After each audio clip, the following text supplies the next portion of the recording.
Hadirin sekalian rahmati Allah, sore hari ini kita ketemuan Al-Habib Rizik bin Syihab yang insyaallah akan memberikan tausiah kepada kita.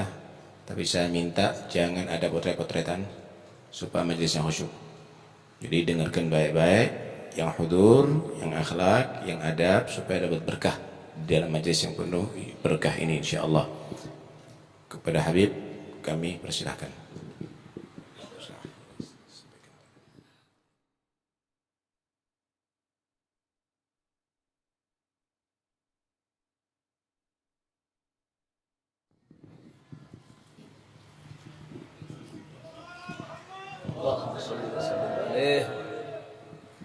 Assalamualaikum warahmatullahi wabarakatuh. Bismillah walhamdulillah wala hawla wala quwwata illa billah. Ashhadu an la ilaha illallah wahdahu la syarika lah. Wa ashhadu anna sayyidana Muhammadan abduhu wa rasuluh la nabiyya ba'dah. Allahumma salli wa sallim wa barik ala sayyidina wa habibina wa syafi'ina wa maulana nabiyyina Muhammadin wa ala alihi at-tahirin at-tayyibin wa ashabihi al-ghurril mayamin wa man tabi'ahum bi ihsanin ila yaumiddin. Fadilatul habaib asy-syurafa wal ulama al-fudala wa jami'il hadirin al-hibba'il azza rahimakumullah.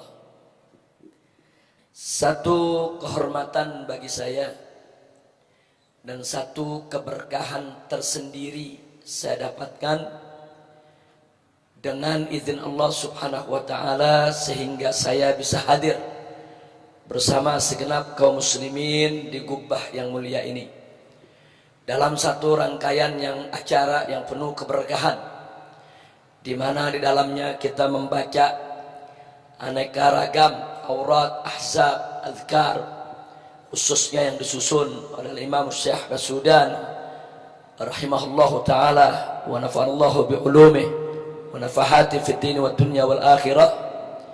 Dan teristimewa lagi kita kumpul di gubbah seorang imam, seorang habib, seorang pejuang yang dulu pada masa hidupnya telah mengorbankan waktunya, tenaganya, harta bendanya untuk perjuangan Islam li'a'la kalimatillah, yaitu Habib Alwi bin Segaf As-Segaf. Mudah-mudahan kumpulnya kita di tempat ini menjadi penyebab turunnya rahmat dan barakah.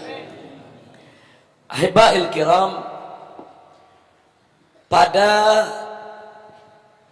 munasabah seperti ini di mana kita duduk berhadapan, yaitu di gubbah daripada ulama kita yang mulia, sekurang-kurangnya ada dua manfaat yang tidak boleh kita lupakan.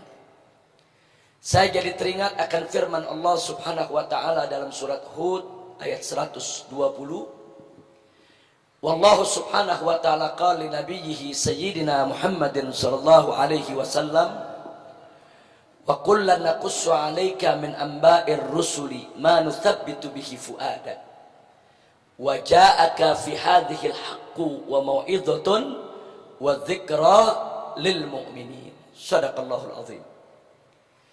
Dalam ayat ini Allah subhanahu wa ta'ala menyatakan kepada kekasihnya yang tercinta, wa kullan naqussu 'alaika min amba'ir rusul, yaitu setiap semua yang kami kisahkan kepada engkau wahai Rasul, wahai Nabi, dari berita-berita, dari kisah, dari sejarah para Nabi, para Rasul, manuthabbitu bihi fu'ada, yaitu kisah yang dengannya kami teguhkan kau punya jiwa, kami teguhkan kau punya hati. Waja'aka fi hadhihi, dan dalam kisah-kisah seperti ini telah datang kepada engkau al-haqqu, yaitu bukti kebenaran Allah Subhanahu wa taala, wa mau'izatun, dan pelajaran, wa dzikra dan peringatan lil mu'minin untuk orang yang beriman. Yang ingin saya garis bawahi pertama adalah sebelum kita bicara lebih lanjut tentang dzikrus sholihin, yang ingin saya garis bawahi di sini betapa Allah Subhanahu wa taala menginformasikan kepada kita bahwa Nabi kita Sayyiduna Muhammad sallallahu alaihi wasallam, yang mana beliau adalah manusia yang sudah teguh jiwanya, mantap hatinya, tapi tetap Allah ceritakan kepada beliau kisah-kisah para rasul sebelumnya. Untuk apa? Manutsabitu bihi fuada, yaitu untuk meneguhkan jiwa Nabi. Padahal kita tahu jiwa Nabi sudah teguh, jiwa Nabi sudah mantap. Tapi sungguh pun begitu, tetap Allah Subhanahu wa taala menginformasikan kepada kita bahwa seorang manusia pilihannya yang jiwanya sudah begitu teguh tetap membutuhkan cerita kisah rasul-rasul sebelumnya. Artinya pelajaran yang bisa kita ambil, kalau Nabi saja yang jiwanya sudah teguh, kalau Nabi saja yang hatinya sudah mantap, kalau Nabi saja yang sanubarinya sudah luar biasa, tetap memerlukan kisah-kisah para rasul sebelumnya. Bagaimana kita yang jiwanya lemah? Bagaimana kita yang hati belum mantap? Bagaimana kita yang kita punya sanubari jauh-jauh daripada kemantapan? Tentu min babil aula jauh lebih membutuhkan cerita-cerita solehin yang ada sebelum kita dulu. Baik itu cerita para rasul, para nabi, cerita para aulia, para solehin. Untuk apa? Litathbitil fuad, untuk memantapkan jiwa. Jadi bohong kalau ada yang mengatakan bercerita tentang solihin, bercerita tentang rasul, bercerita tentang para nabi, bercerita tentang kisah para aulia masa lalu, tidak ada faidahnya. Dusta. Faidahnya pasti ada, manfaatnya pasti besar. Setidak-tidaknya yang tadi Allah singgung di dalam ayat tadi, litathbitil fuad, untuk memantapkan jiwa.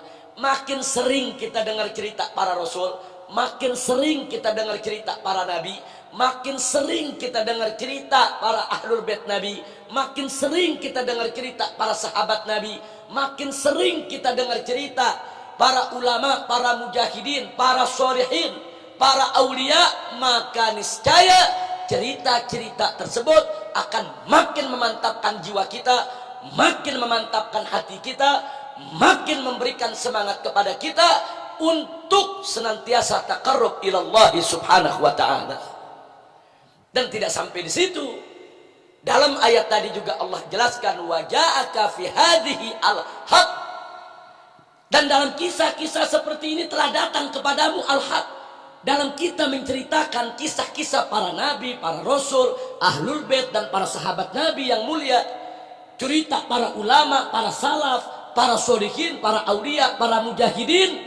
Di dalam semua itu ada bukti, tanda bukti kebenaran Allah Subhanahu wa ta'ala, bukti kebenaran syariat yang dibawa oleh Nabi kita Muhammad sallallahu alaihi wasallam. Dan gak sampai di situ, wa mau'idhatun, dan di situ ada pelajaran yang begitu baik. Kita akan mampu mendapatkan pelajaran-pelajaran yang luar biasa, pelajaran-pelajaran yang menakjubkan, yang mengagumkan, yang akan menjadi dorongan semangat bagi kita untuk lebih mau mengorbankan apapun yang kita miliki dalam rangka untuk meraih ridha Allah Subhanahu wa ta'ala. Dan tidak sampai di situ, wa dzikra lil mu'minin. Dalam semua itu ada peringatan bagi orang-orang yang beriman. Fa inna dzikra tanfa'ul mu'minin. Yang namanya dzikra, peringatan, pasti akan manfaat bagi orang yang beriman.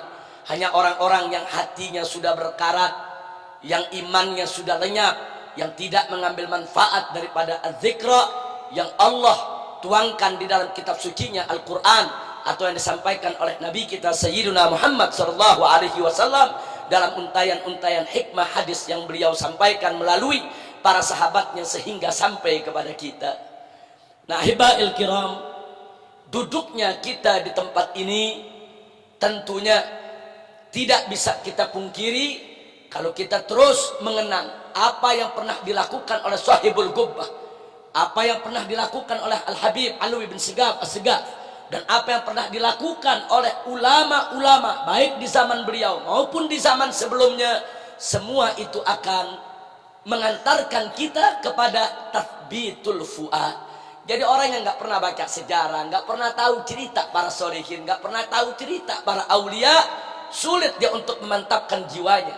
Tapi orang-orang yang sering mendengar atau sering membaca cerita orang-orang terdahulu, min amba'il rusul, wa min amba'il anbiya, wa min amba'il ulama, wa min amba'il aulia is-shalihin, niscaya akan mendapatkan tathbitul fuad untuk memantapkan jiwa dan sanubarinya sehingga nggak mudah goyah di dalam menghadapi segala tantangan kehidupan.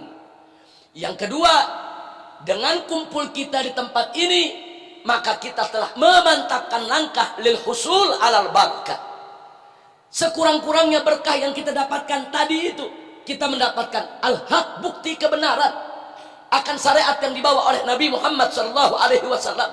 Kita mendapatkan mau'idhah, kita mendapatkan zikra. Di dalam mau'idhah, di dalam zikra, di dalam bukti kebenaran Allah, di dalamnya terdapat keberkahan yang luar biasa. Belum lagi keberkahan-keberkahan lain yang kita dapatkan dari zikir kita, dari doa kita, dari sholawat kita. Semua itu bukan hanya sekedar memantapkan jiwa kita di dalam perjuangan li'ila kalimatillahi subhanahu wa ta'ala, juga akan mengantarkan kita untuk mendapat keberkahan hidup insya Allah. Dan yang berikutnya yang tidak boleh kita lupakan, wallahu subhanahu wa ta'ala qala, Allah juga berfirman dalam Al-Qur'anul Karim, faqala ta'ala ya ayyuhalladzina amanu taqullah wa kunu ma'as sadiqin.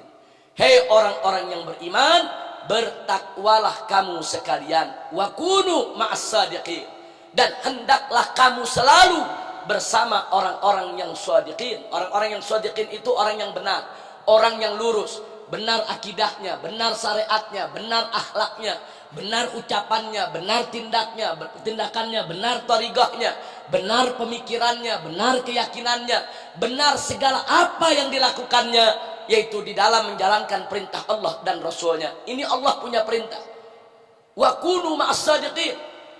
Jadi kita diperintahkan oleh Allah untuk selalu hati kita, jiwa raga kita untuk senantiasa bersama orang-orang yang shadiqin, ahya'an wa amwatan.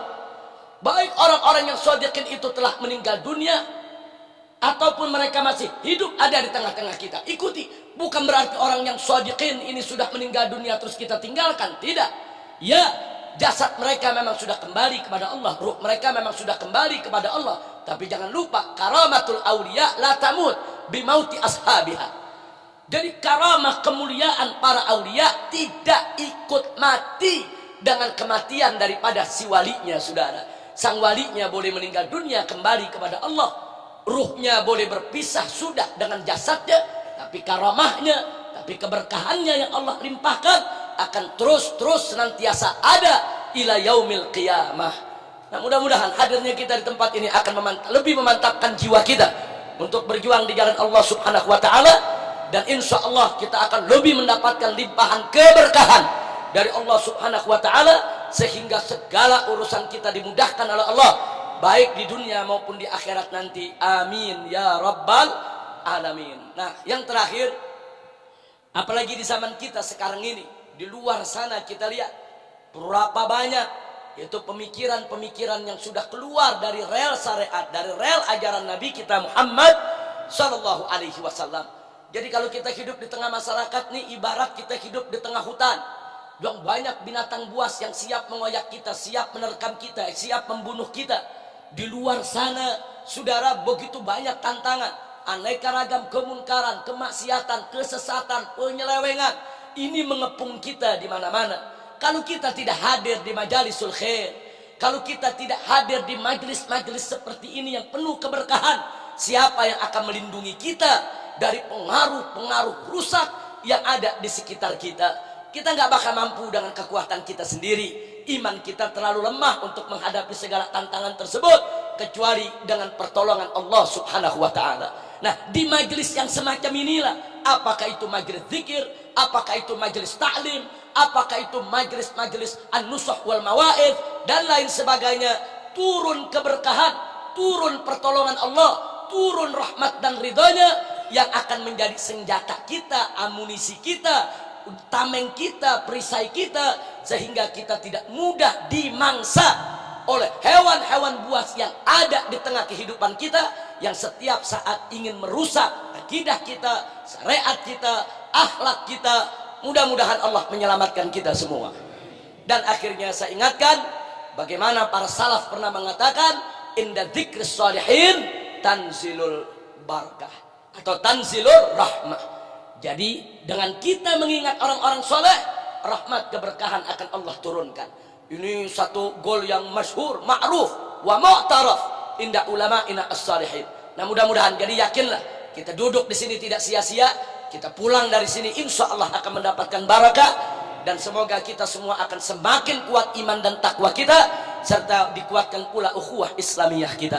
Terima kasih kita ucapkan, kita sampaikan kepada guru kita, kepada orang tua kita Habib Hussein As-Saggaf yang datang dari Gresik jauh-jauh ke tempat ini. Di sini ada Habib Taufik yang merupakan guru kita, pembimbing kita, pembina kita, yang dengan tekun tanpa putus asa, laumata laim, beliau terus membina kita, mendidik kita baik ruhanian, baik secara rohani maupun jismanian. Mudah-mudahan Allah Subhanahu wa taala memberkahi beliau, memberkahi semua guru-guru kita dan orang-orang tua kita, dan memberikan kebahagiaan kepada beliau-beliau dari dunia hingga akhirat. Akhirnya sekali lagi saya ucapkan terima kasih banyak kepada Habib Taufik, kepada Habib Hussein, dan habaib yang lainnya yang tidak terhingga atas kesempatan yang diberikan ini. Dan kedatangan saya kemari sebetulnya sama sekali bukan untuk bicara ataupun untuk ceramah, tapi semata-mata saya ingin ikut mendapatkan tathbitul fuad dan husulul barakah di majelis yang mulia ini, di kubbah yang mulia ini. Alan Allah Subhanahu wa taala yanfa'ana bi barakati sahibil kubbah wa ma haulahu min ahlil kubur, an yanfa'ana bi nafahatihim wa asrarihim wa ulumihim fid din wa dunya wal akhirah, wa ila hadratin nabi sayyidina Muhammadin sallallahu alaihi wasallam bi sirril Fatihah.